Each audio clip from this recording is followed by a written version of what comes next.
Riconfermiamo questa condizione particolarmente importante di neve a bassa quota che interesserà da questo pomeriggio in modo insistente tutta la nostra pianura.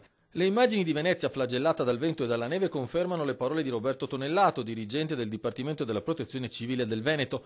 La neve ha iniziato a cadere già di primo mattino, intensificando la sua caduta col passare delle ore e rendendo difficile spostarsi sia a piedi in centro storico che in terraferma, dove su tutta la rete stradale e autostradale è stato vietato fino a nuovo ordine il transito ai mezzi di peso superiore alle 7 tonnellate e mezzo. Le previsioni per le prossime 24 ore continuano ad essere poco incoraggianti. Le ultime previsioni parlano in maniera abbastanza evidente. C'è anche un problema peraltro connesso a vento forte, per cui gli accumuli non si riesce a prevederli in modo preciso e completo. Comunque dai 5 ai 20 centimetri, che in qualche zona potrebbe addirittura superare questi 20 centimetri. Ma non si dovrebbe andare oltre i 30-35 centimetri. A Venezia, dove per la tormenta di neve è stato cancellato il programma del Carnevale in piazza San Marco, è attesa anche un'alta marea notturna importante legata allo scirocco che spingerà l'acqua dal mare dentro la laguna. Verso mezzanotte abbiamo la possibilità di una massima di 1,40, per cui un valore del tutto importante. Il picco dovrebbe essere di 140 cm sopra il medio mare. Nella notte fra martedì e mercoledì poi ce ne dovrebbe essere uno di circa 110 cm,